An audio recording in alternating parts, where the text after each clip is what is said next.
اب نہ صرف یہ کہ جنم دیا بلکہ جانے والی پی ڈی ایم حکومت اس کو اضافی اختیارات دے گئی، اس کو وہ اختیارات دے گئی جو کہ اس سے پہلے بھی اس کو حاصل نہیں تھے، اور اس کے پس منظر میں ہم نے دیکھا کہ اسی پی ڈی ایم کی دور کی حکومت میں یہ 90 روز کیئر ٹیکر والا نظام بھی آگے بڑھ گیا۔ تو یہ تو ہماری جو پارلیمنٹ ہے، جو ہماری سیاسی جماعتیں ہیں، وہی تو ان تصورات کی خالق ہیں۔ دیکھیے جو کیئر ٹیکر گورنمنٹ ہے اس کو جنم تو ایک ڈکٹیٹر نے دیا تھا، جنم تو ہماری پارلیمنٹ میں نہیں ہوا۔ ہم 18ویں ترمیم میں اس کو ختم کر سکتے تھے، ہم جب چاہتے اس کو ختم کر دیں، اس میں کوئی پارلیمنٹ تو بہت آئی ہیں اس کے بعد۔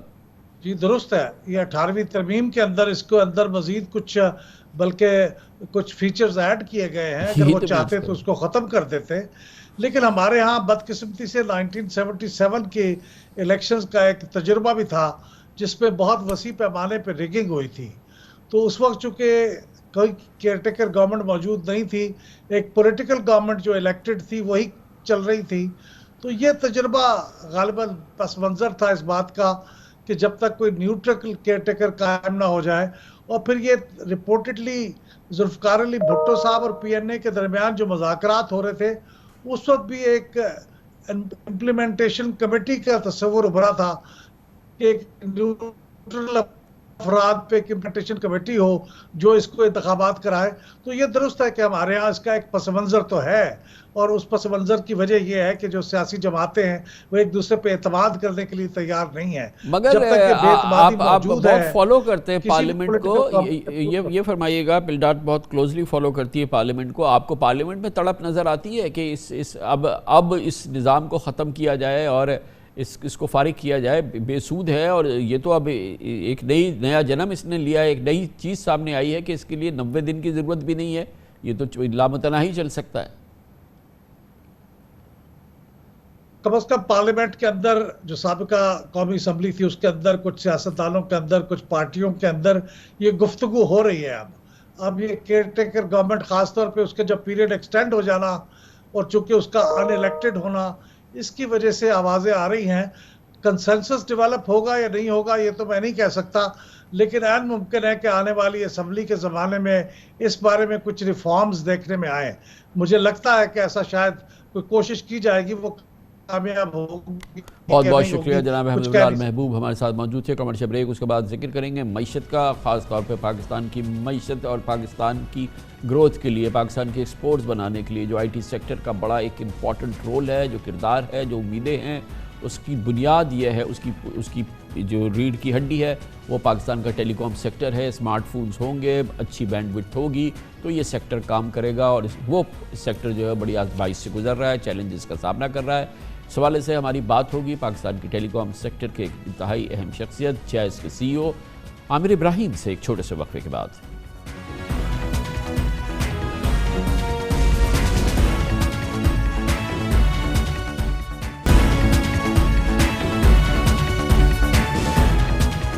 Welcome back. پاکستان میں چند سال پہلے تک 5 موبائل فون کمپنیز کام کر رہی تھیں، جن میں Pakistani P T C L, Ufone سمیت 4 غیر ملکی کمپنیز موبل لنک، جیز اور اس کے علاوہ زونگ، وارد اور ٹیلی نور شامل تھیں۔ تاہم چند سال قبل وارد نے پاکستان سے کاروبار ختم کرنے کا فیصلہ کیا اور جیز نے اسے خرید لیا۔ اب پی ٹی سی ایل کی جانب سے ٹیلی نور کی خریداری اور اسے یو فون کے ساتھ ضم کرنے کے ساتھ پاکستان میں موبائل فون کمپنیز کی تعداد صرف 3 رہ گئی ہے۔ ناروے سے تعلق رکھنے والی موبائل فون کمپنی ٹیلی نور کی پاکستان کے دیہی علاقوں میں کوریج سب سے زیادہ نمایاں ہے۔ کمپنی نے 18 سال پہلے پاکستان میں بزنس شروع کیا اور اس کے صارفین کی تعداد تقریباً 4.5 کروڑ تھی۔ اس کے باوجود ٹیلی نور نے پاکستان سے اپنا بزنس ختم کرنے کا فیصلہ کیا۔ پاکستان سے بین الاقوامی ٹیلی کام کمپنیز کے اس انخلاء پر انڈسٹری ماہرین کو تشویش ہے۔ ان کے مطابق اس انخلاء کی ایک وجہ ٹیلی کام سیکٹر کے لیے پاکستان میں لیول پلینگ فیلڈ کا نہ ہونا اور ٹیلی کام سیکٹر میں ریونیو میں کمی بتائی جاتی ہے۔ اس کے ساتھ ملک میں سرمایہ کاری کے لیے سازگار ماحول کے فقدان، معاشی عدم استحکام اور غیر یقینی کی صورتحال اور کارپوریٹ ٹیکسز میں اضافے نے اپنا کردار ادا کیا ہے، جو مجموعی طور پر 39% کی بلند ترین سطح پر پہنچ چکا ہے۔ دلچسپ بات یہ ہے کہ اس ماحول میں حکومت نے 5G سروسز شروع کرنے کا اعلان کیا ہے، جبکہ اس وقت ملک کے دیہی علاقے تو درکنار شہروں میں بھی 4G سروسز کی باقاعدہ اور بلا تعطل سروس دستیاب نہیں ہے، اور اسے یقینی بنائے بغیر حکومت کی جانب سے 5G سروسز کے اعلانات قبل از وقت معلوم ہوتے ہیں۔ اس کے علاوہ جب حکومت چاہتی ہے انٹرنیٹ سروس معطل کر دیتی ہے، جس سے کمپنیز کو بہت بڑا نقصان ہوتا ہے۔ آئی ٹی بزنس کمیونٹی بھی متاثر ہوتی ہے۔ پچھلے 3 ہفتوں میں 2 مرتبہ مخصوص وجوہات کی بنا پر پورے ملک میں انٹرنیٹ سروسز اور سوشل میڈیا سائنس شدید ڈسٹرب رہے ہیں۔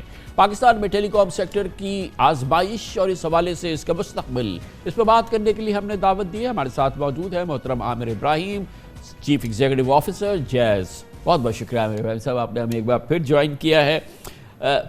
ابھی جو سب سے بڑی خبر ٹیلی کام سیکٹر کے حوالے سے تھی، وہ اتنا بڑا پلیئر ہے ٹیلینار، اس کا پاکستان سے جانا، گو کہ شاید گلوبلی بھی وہ اپنے آپ کو شاید کچھ اپنی ری الائنمنٹس کر رہے ہیں، لیکن میرا اپنا ایک خیال ہے کہ ایز این آبزرور کہ اگر یہاں ان کے پیسے بن رہے ہوتے، اگر ان کا اچھا بزنس ہوتا، ان کو آگے گروتھ نظر آتی، تو شاید وہ یہاں سے نہیں جاتے۔ You also think it's a bad news for the Pakistani telecom sector? اچھا، میں اس کو first of all thank you very much for having me over. ہر دفعہ دلچسپ گفتگو رہتی ہے آپ کے شو کے اوپر۔ دیکھیں، اس کو 2-3 پہلو سے میں اس کا جواب دینا چاہوں گا، کیونکہ یہ ہمارے کمپیٹیٹر ہیں، ان کی اسٹریٹجی کے اوپر مجھے کامنٹ کرنا شاید مناسب نہیں لگے گا، لیکن کافی دنیا میں دیکھیں مرجرز اور ایکوزیشنز جو ہیں یہ ایک نارمل بزنس کا ایک حصہ ہوتا ہے۔ کمپنیز کو حق ہونا چاہیے کہ میں کس انوائرمنٹ میں گھسوں، کہاں سے میں نے نکلنا ہے۔ کچھ مارکیٹ اسٹریٹجیز ہوتی ہیں، کچھ گلوبل اسٹریٹجیز ہوتی ہیں گلوبل برانڈس کی، کہ بھائی ہم نے اس انوائرمنٹ میں رہنا ہے یا نہیں، ریجن میں رہنا ہے کہ نہیں۔ تو اس میں کوئی ایسی انٹوورڈ سی بات نہیں ہوئی کہ بڑی کوئی سینسیشنل چیز ہو گئی کہ کسی کمپنی نے فیصلہ کیا ایک مارکیٹ سے باہر نکلنے کے۔ ان کی وجوہات کیا ہیں اس کے اوپر آتے ہیں۔ دوسری بات یہ ہے کہ ٹیلینار ایک بڑی اچھی کمپنی تھی، میں نے بھی اس میں 6-7 سال کام کیے، تو اس نے پاکستان کو بہت سکھایا، مینجمنٹ لیڈرشپ پریکٹسز کے ساتھ ایکول ورک پلیس جو ہے، خاص طور پہ خواتین کے اوپر انہوں نے بڑا ایمفیسس ڈالا، ایکوالٹی کے اوپر۔ تو اس لحاظ سے یقیناً یہ ایک افسوس کن بات ہے کہ ایک اچھی کمپنی جس نے پاکستان کو اور پاکستان کی لیڈرشپ کو ڈیولپ کیا ہے، اگر وہ ملک سے جا رہی ہے، تو یہ ایک سیڈ ایونٹ ہے۔ تیسری چیز یہ ہے کہ ہمیں یہ بھی دیکھنا چاہیے کہ کمپنیز نکل کیوں رہی ہیں۔ یہ جنرلی ہے، یہ صرف ٹیلینار کے اوپر نہیں ہے، اور وہ پاکستان کی بزنس انوائرمنٹ، پریڈکٹیبلٹی، پالیسی کی کنسسٹنسی اور ٹرانسپیرنسی جو ہے یہ بڑی اہمیت رکھتی ہے، خاص طور پہ فارن انویسٹرز کے لیے۔ اب ہمیں اس چیز کے اوپر غور کرنا چاہیے کہ کیا ہماری پالیسیز فارن انویسٹرز کو اٹریکٹ کر رہی ہیں یا ہم ان کو انکریج کر رہے ہیں کہ وہ پاکستان سے باہر جائیں۔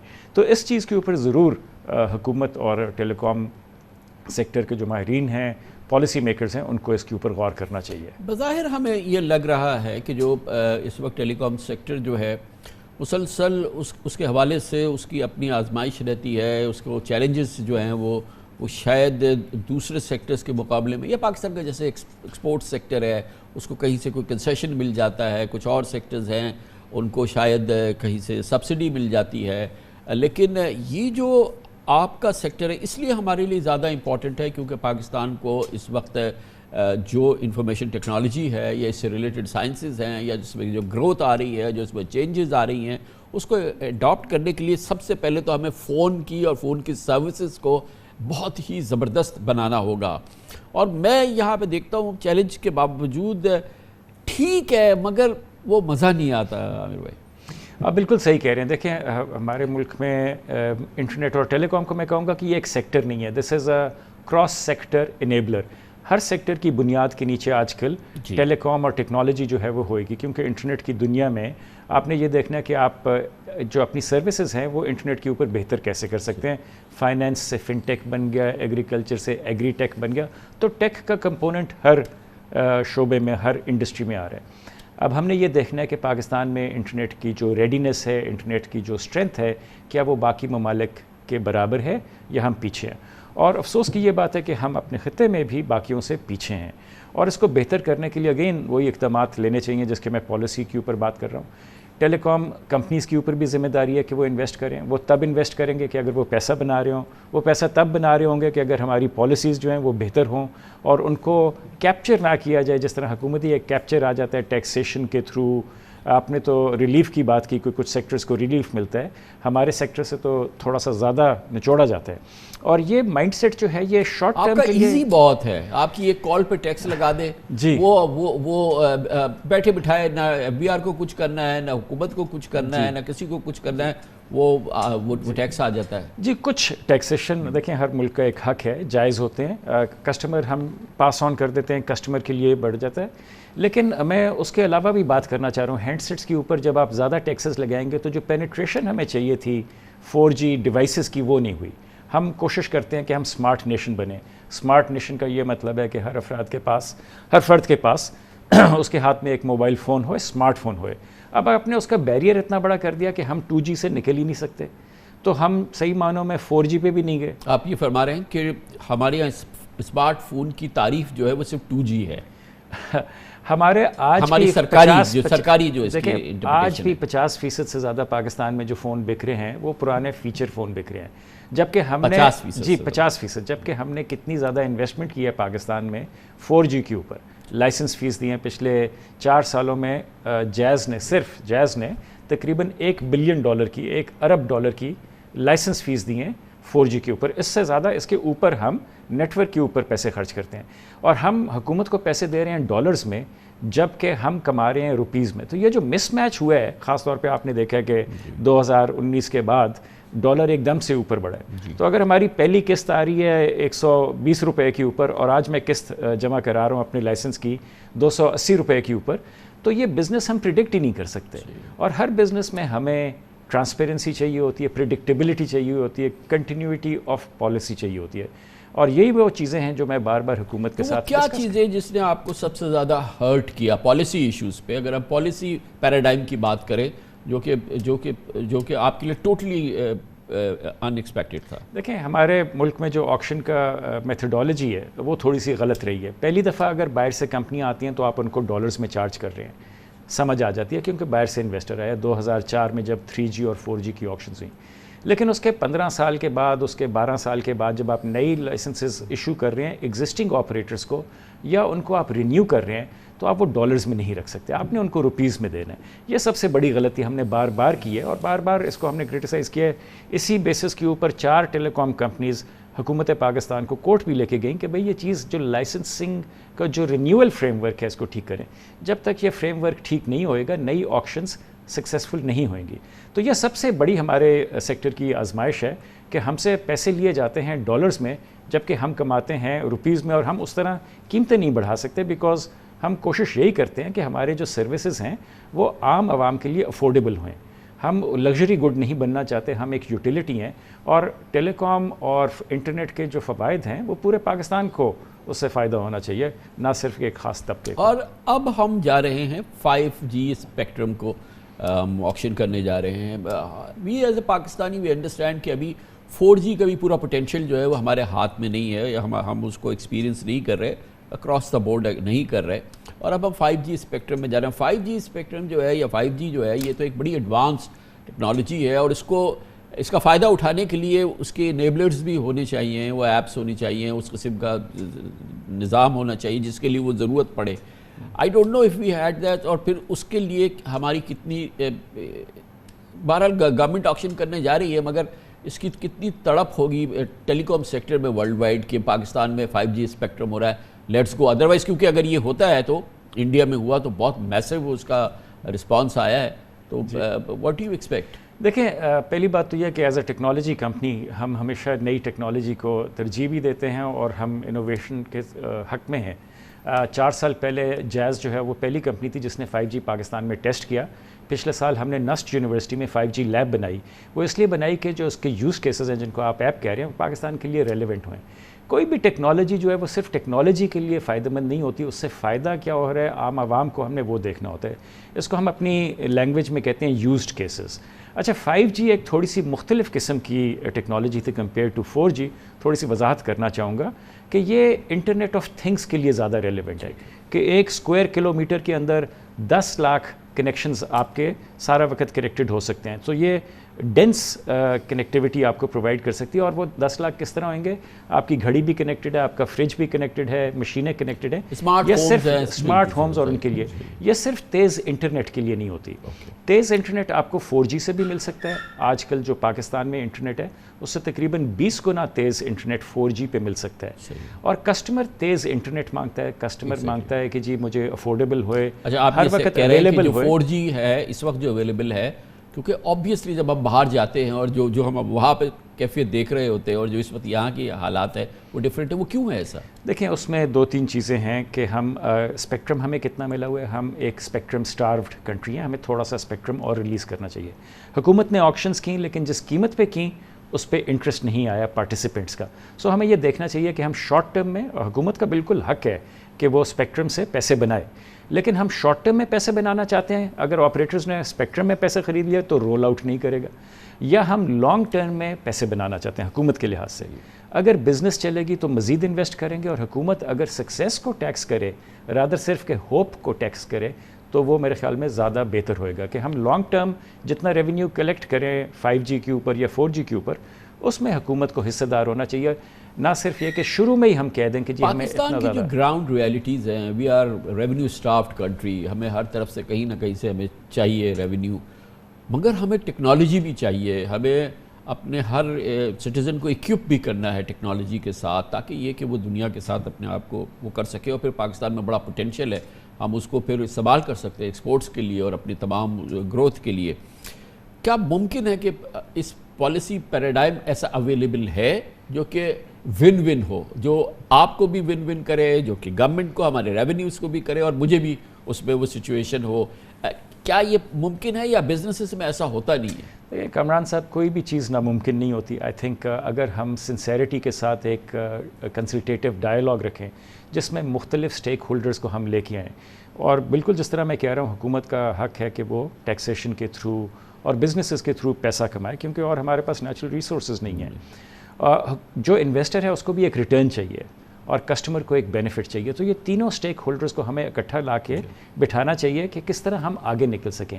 اگر ہم ون لوز سچویشن میں چلے جائیں کہ میرے مفاد آپ کا نقصان ہے تو ہم آگے نہیں بڑھ سکتے, اور اسی چیز میں ہم پھنسے ہوئے ہیں پچھلے 4-5 سال سے. اگر حکومتی ادارے یہ سمجھیں کہ ٹیلی کام بہت زیادہ پیسے کما رہی ہے, اس کو دبا کے ٹیکس کر لو اور اسی میں سے آپ پیسے نکال لو, تو یہ ایک شارٹ سائٹڈ سی چیز ہے. یہ اپروچ ہمیں چینج کرنی پڑے گی, ہمیں لانگ ٹرم کا سوچنا ہے, کیونکہ انٹرنیٹ ایک ایسی چیز ہے کہ اگر خدا نہ خواستہ ہم اس کو بہتر نہیں کریں گے تو ہم پاکستان اور پیچھے رہ جائے گا. جو ہم سافٹ ویئر ڈیجیٹل پاکستان کی بات کرتے ہیں, فری لانسرز کی بات کرتے ہیں, سافٹ ویئر ایکسپورٹ کی بات کرتے ہیں, وہ خواب ہمارے خواب ہی رہ جائیں گے. تو عامر صاحب, اس میں مجھے یہ لگ رہا ہے کہ آپ یہ کہہ رہے ہیں کہ